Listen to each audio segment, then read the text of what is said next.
words over the next 45 minutes, and the first one is history. Okay? Because we've got lots of it. Haven't we, Brits? Yes. Haven't we, Brits? Yes. You Brits want to give me a hurrah? Hurrah! Oh, when you Americans give me a yeehaw. Yeehaw! See, that's where we're at. Right, where does it all start? Way back in the year of 1066, when William, Duke of Normandy, better known as William the Conqueror, he defeated the Anglo-Saxon King Harold at the Battle of Hastings. Now, William was crowned William I of England on Christmas Day of that year, but he continued to fight his newly conquered subjects, who didn't take too kindly to Norman domination. Now, William was looking for somewhere to rule from, so he chose a site just inside the eastern city wall where once an old Roman fort had stood. It was here, in 1078, that William authorised the building of his first royal palace and fortress in England, and it's now known as the White Tower. And it's situated at the heart of this fortress, and you're going to get a much better view once we get inside the inner walls. Now, over the next 200 years, successive monarchs, they continued to add to the defences. Now, the inner Ballim or defensive wall with 13 smaller towers, that was completed around 1220. These outer walls were completed in 1280, with 6 further towers, all facing south, to defend the fortress from attack from coming from the city. Also, we've got the road that allows in the Roman. Now, this was done for the reign of King Edward I. The engineer,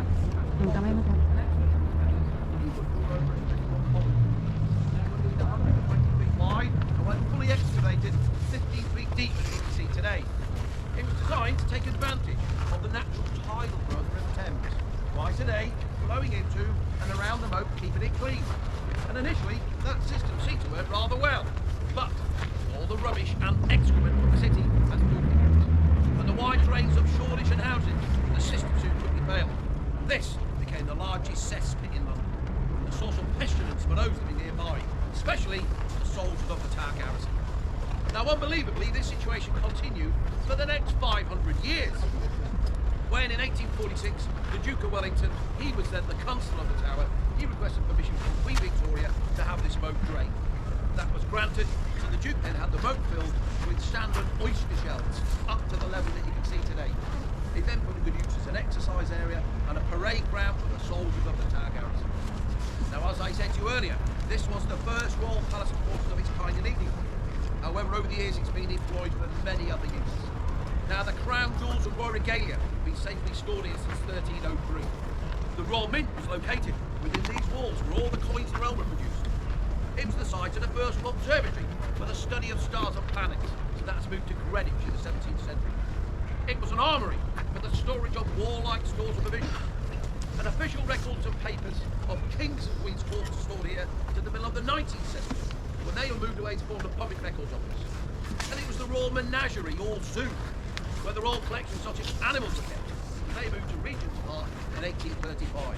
But last, no means least, this must rank as the most famous prison complex anywhere in the world. Now, thinking about prisoners, some of you today might have arrived at the tube station. The tube station's up here. To the left of the tube station is a small park called Trinity Green, in an area known as Tower Hill. That site saw many executions between the 14th and 18th centuries.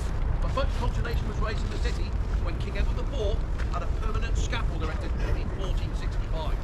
Over the years, no less than 75 men of noble birth were to lose their heads up there by the means of block and axe.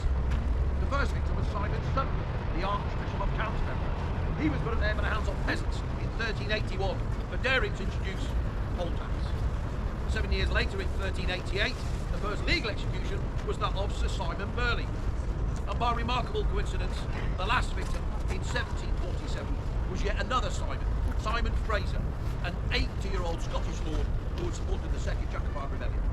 Now the question is, have we got any Simons with us this morning?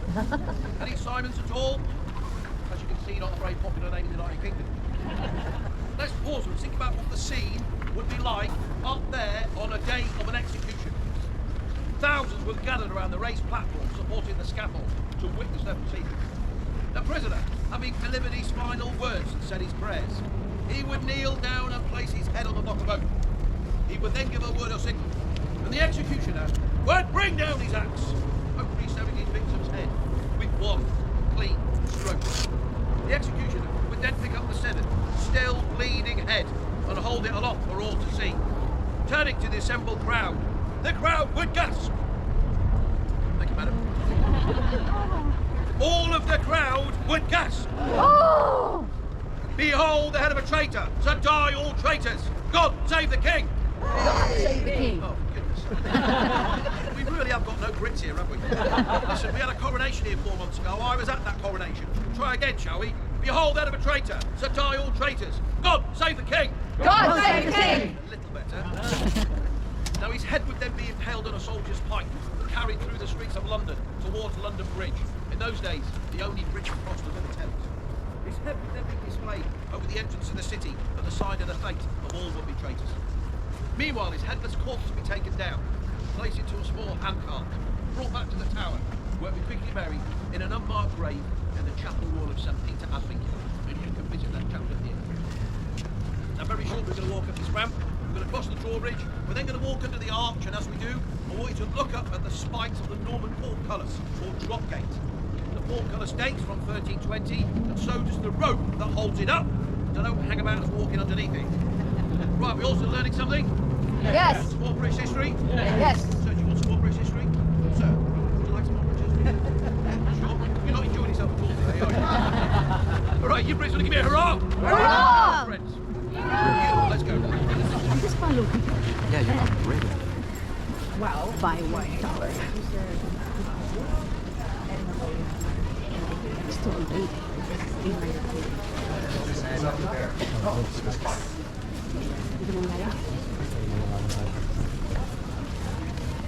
Okay, stay here.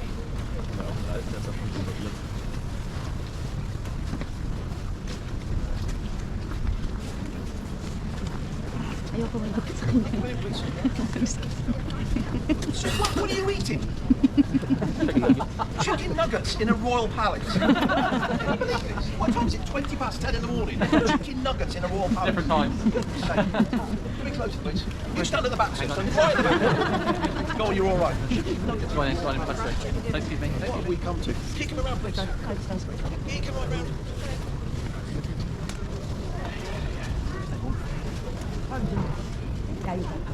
Oh, that's not. Anyone else want to eat their lunch or breakfast on my tour? Just feel free to just get it out there. Chicken nuggets. Right, we're now standing in the outer ward of the Tower of London. That's to say we're between the inner and the outer defensive wall. The inner wall there is 50 feet tall, the outer one behind you there is 28 feet thick. Down the street to my right is Mint Street. So called because until 1810, all the coins of the realm were designed to produce. And the buildings that contain a mint, they're known as the casemates, or houses in the wall. And they now serve as accommodation to some of my fellow Yeoman Water colleagues and their families. These are all beef-eater houses, way along here, on the far on that side, on the east over there, where I live with my family. Did you all know that beef-eaters lived here in the Tower of London? Yes. They say in English and home is his castle. Just wish that this was my castle. Behind you over there is a tall narrow archway known as the Sally Port or Royal Entrance, beyond which is a small drawbridge leading out to the Queen's Stairs and directly down to the River Thames. Now, rather than travel through the busy now streets of London, royalty and nobility, they would sail in their impressive barges up and down the river, mooring alongside those stairs, giving them easy access to the tower.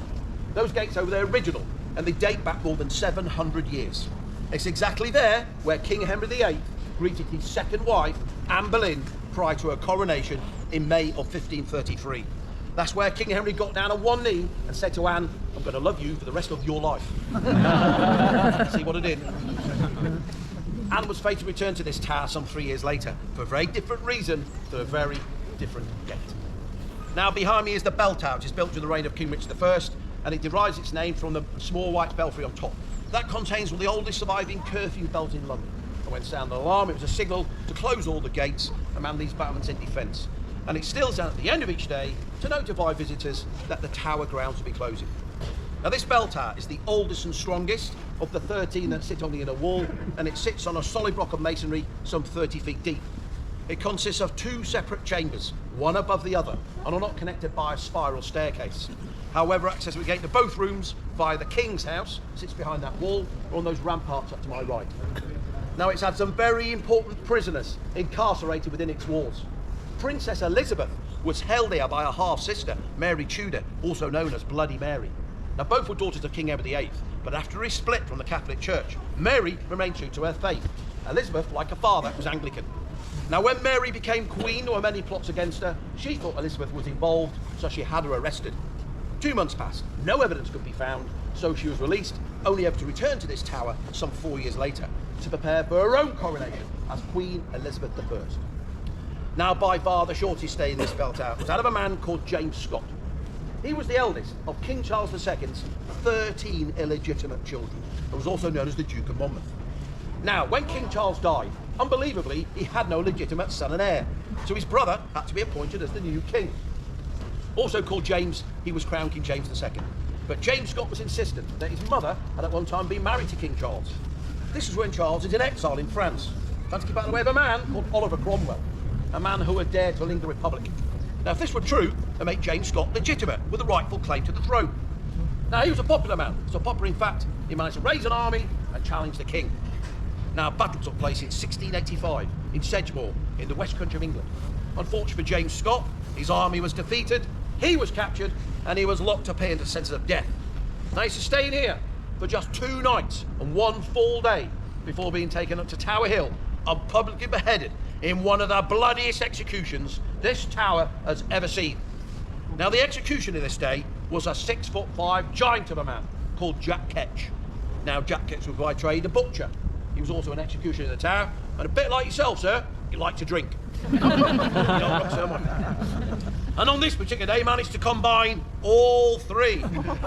Now, it took Jack Ketch no less than 5 strokes of his axe to try and sever the head from the body, and then it wasn't done. So he took a knife from his belt and he cut through the last pieces of sinew, held the head onto the shoulders.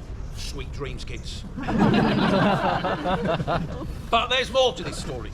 In those days, it was customary for royalty to have their portrait painted at regular intervals for good record. Now, when James II ascended the throne, James Scott, like his father, had to flee in exile. And shortly after him being beheaded, somebody realised that while he'd been in exile, his portrait had not been painted. So a yeoman warder was immediately dispatched to London Bridge to fetch back his head.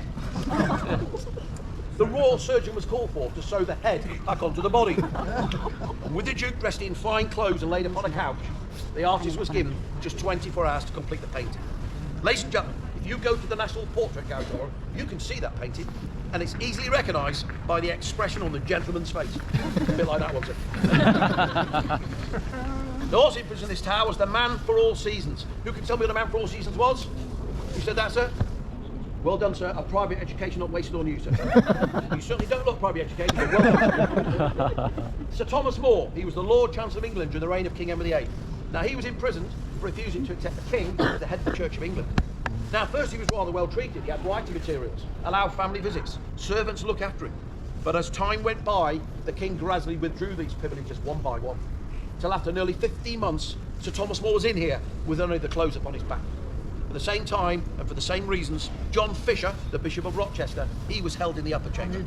Both of these men remained true to their faith, and in 1535 were taken up to Tower Hill and publicly beheaded by the means of block and axe. 400 years later, they were made saints by the Roman Catholic Church, and both still lie here in our chapel wall of St. Peter Advink. So, ladies and gentlemen, let's take a step closer to that chapel, and let's be heading around the corner. It's a dad joke, he told me that.